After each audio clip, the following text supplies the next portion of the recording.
Break के बाद आपको खुशामदीद कहते हैं। आज कौमी असम्बली के अंदर इंतखाबी तरमीम के हवाले से जो मामला है बिल का 2021, उस मामले में हुकूमत का ये कहना है कि वो मुश्तरका इजलास बुलाएगी, लेकिन अपोजिशन जमातें इसकी डटकर मुखालफत कर रही हैं।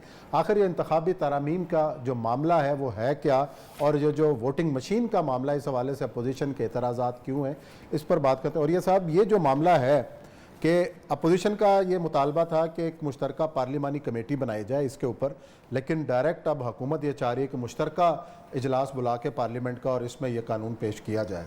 तो इसमें क्या मुज़ायका क्या है और कहाँ पे आप देखिए, पार्लियामेंट्री कमेटी जो होती है उसको आप इन कैमरा रखते हैं और उसमें आपने जो बातें की ये जो हो गई, लेकिन जब आप पार्लियामेंट में आ जाते हैं तो पार्लियामेंट तो आप इन कैमरा नहीं रख सकते। पार्लियामेंट तो खास तौर पर क्या क्या, इसीलिए आपको याद होगा कि कई दफ़ा ऐसा हुआ है जब इमरान खान ने को बिल लाने की कोशिश की तो उन्होंने कहा जी हम तो पूरी पार्लियामेंट को, अच्छा का ना बात रिकॉर्ड है, हम पूरी पार्लियामेंट को एक कमेटी समझ।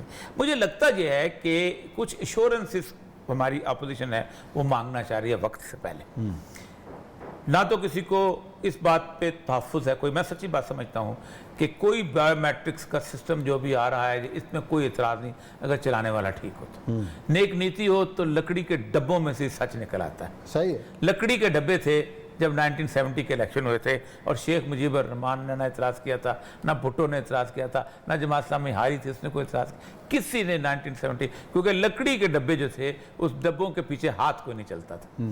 और पाकिस्तान के, लेकिन वो उसके बारे में हुआ ये, मैं आपको बताऊं कि जो कि आज भी हमारी ब्यूरोक्रेटिक असेसमेंट, इसका मतलब सादा सा तो ये है कि अगर सच्चाई के बुनियाद पर इलेक्शन होते हैं तो उसके बाद मुल्क को नुकसान हुआ। ये दो चीज़ें ब्यूरोक्रेटिक असेसमेंट की रिपोर्ट्स मैंने पढ़ी हुई हैं। वो कहते ये हैं कि 1970 के जो इलेक्शन हुए थे और उसमें हुआ ये था, क्योंकि हुआ ये था कि मशरकी पाकिस्तान में तो मौजूद थी, ख़त्म जो जितनी भी अशराफियाँ थी ख़त्म करती थी, उन्होंने लैंड रिफॉर्म्स इम्प्लीमेंट की थी और मुकम्मल तौर पे उन्होंने ख़त्म कर दिया था। पाकिस्तान में लैंड रिफॉर्म्स के मुकाबले में नवाबजादा नसरुल्लाह बाबा जमहूरियत, उन्होंने एक ऑर्गेनाइजेशन बनाई थी तमाम सियासी पार्टियों को मिला के, उसका नाम था अंजमन तहफ़्फ़ुज़ हुकूक़ ज़िम्मेदारान तहत शरिया। अच्छा, ठीक है। इन्होंने लैंड होल्डिंग के ऊपर बता शोर मचाया था कि हम नहीं देंगे। तो हुआ यह था कि भुट्टो की क़यादत इतनी कमाल की थी कि पूरे पंजाब में दो जिम्मेदार ग्रोह जीते थे, एक मुमताज़ दौलताना और दूसरा चौधरी ज़ौर-ए-लाई। सरदार शौकत आज जैसे बुर्ज उलट गए थे।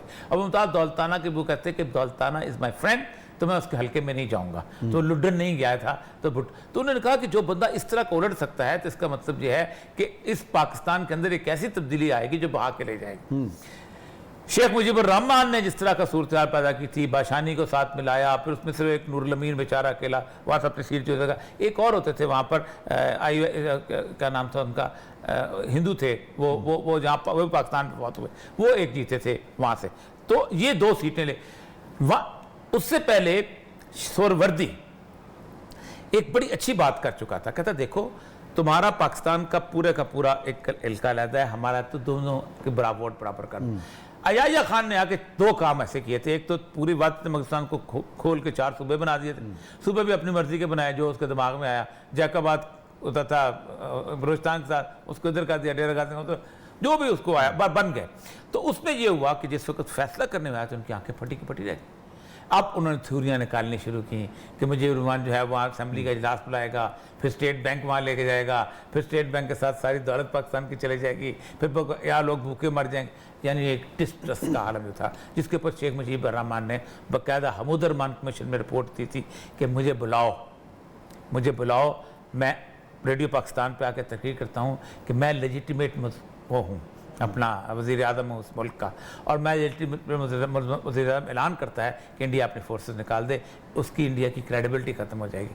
लेकिन आपको याद होगा कि उसने कहा था कि शाह ईरान को बुलाओ, शाह ईरान आया था और वो आके लड़काना में बैठा रहा था, शिकार खेलने भुट्टो को ले गया था और इसको लंदन भेज दिया था, बजाय इसके कि वहाँ भेजते, उसको बात करते, लड़काना ले जाते, और लंदन में जाकर उसने कहा था कि पाकिस्तान का हमारे साथ कोई ताल्लुक नहीं। तो इस तरह की कॉन्स्पिरेसी शुरू होती हैं। जब उस दिन से ये फैसला किया था, मैं आपको बड़ी रिपोर्टें जो मैंने पढ़ी हैं अंदर, जो खुफिया रिपोर्ट्स हैं, फैसला किया था कि अब यहाँ पर ना नहीं मुनसिफाना इंतखाब नहीं होने, अब तरह घोड़े की लगामें पास रखो, खींच के रखो, खींच कर। उस घोड़े की लगामें खींचते खींचते इन्होंने आईजीआई बनाई। उन घोड़े की लगामें पहले उन्होंने खींची, उन्होंने नॉन पार्टी इलेक्शन कराए, और उस नॉन पार्टी इलेक्शन के अंदर पहले मजलिस शूरा बनाई, उस नॉन पार्टी में फिर पार्टी बनानी पड़ गई, फिर वो पार्टी के अंदर अपनी तरह के बंदे निकाले। फिर उसके बाद नॉन पार्टी के बाद इन्होंने ये किया कि ये वाला जो था अपना एक्सपेरिमेंट किया कि बेनज़ीर को इतना जिताओ कि उसको ज़रूरत पड़े, और फिर ग़ुलाम इसहाक़ खान से उससे बकायदा मजबूर करो कि साहबज़ादा याकूब अली खान को भी रखना है, क्योंकि हमारा तो फॉरेन पॉलिसी तो वो वाली है, फिर आपने उसको भी रखना है, वी ए जाफरी को भी रखना है, क्योंकि हमारा IMF का नेगोशिएशन दूसरी वाली है। तो वो बेनज़ीर जो है, ये रुकी हुई बेनज़ीर जो है वो वहाँ पर आ गई। उसके बाद जो हुआ कि आगे फिर आपने देखा कि क्या चलता तो चलता फिर तो देखो ना, नवाज शरीफ जो कि काउंसिलर का इलेक्शन ना जीतता हो वज़ीर आज़म बन जाए। इसी तरह कहीं से बैठा हुआ कोई बात, जुनेजो कहता था कि मैं खाद की एक दुकान थी, उस पर शाम को बैठ के गप लगाया करता था। तो अचानक मुझे फोन आया कि आपको प्रेसिडेंट ऑन से फोन आया। मैं उसने सिंधी में कहा कि मुझे क्यों आया?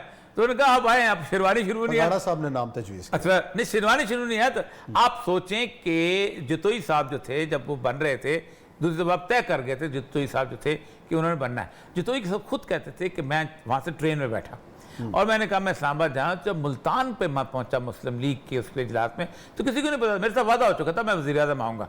तो वज़ीर आज़म नवाज शरीफ के नारे लग रहे थे। कहता मैंने वहाँ मुल्तान के एयर स्टेशन से उतर के वापस की टिकट खरीदी और मैं वापस आके अपने सिंध आ गया। मैंने कहा मुझे पता है साजिश क्या हो चुकी है, क्योंकि नवाज शरीफ को लाना है। ये है वो चीज़ें। इसमें आप उस्मान साहब इलेक्ट्रॉनिक क्या, आप CCTV कैमराज लगा के आप करें तब भी कुछ नहीं कर सकते। इनका एतमाद बहाल नहीं हो सकता एक दूसरे के ऊपर। इसलिए नवाज शरीफ क्यों बोलता है कि पीछे हाथ चलता है, क्योंकि उससे ज्यादा हाथ किसने चलाया? जिसने वो बर्फी बेची हो उसी को पता था कि दूसरा कौन खा रहा है। जितोई सब खुद कहते थे कि मैं वहां से ट्रेन में बैठा और मैंने कहा मैं इस्लामाबाद जाऊँ, जब मुल्तान पे मैं पहुंचा मुस्लिम लीग के उसके इजलास में, तो किसी को नहीं पता, मेरे साथ वादा हो चुका था मैं वज़ीर आज़म आऊँगा। तो वज़ीर आज़म नवाज शरीफ के नारे लग रहे थे। कहता मैंने वहाँ मुल्तान के एयर स्टेशन से उतर के वापस की टिकट खरीदी और मैं वापस आके अपने सिंध आ गया। मैंने कहा मुझे पता है साजिश क्या हो चुकी है, क्योंकि नवाज शरीफ को लाना है। ये है वो चीज़ें। इसमें आप उस्मान साहब इलेक्ट्रॉनिक क्या, आप CCTV कैमराज लगा के आप करें तब भी कुछ नहीं कर सकते। इनका एतमाद बहाल नहीं हो सकता एक दूसरे के ऊपर।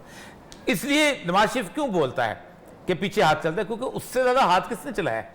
जिसने वो बर्फी बेची हो उसी को पता था कि दूसरा कौन खा रहा है। चले ब्रेक का वक्त है, ब्रेक के बाद आएंगे और एक और अहम जो जिक्र है वो है भारत का, जहां पे एक मुमताज़ आलिम दीन मौलाना कलीम सदीकी को गिरफ्तार किया गया। उन पर इल्ज़ामात क्या हैं और क्या शोर उठ रहा है, इसका जिक्र करेंगे ब्रेक के बाद।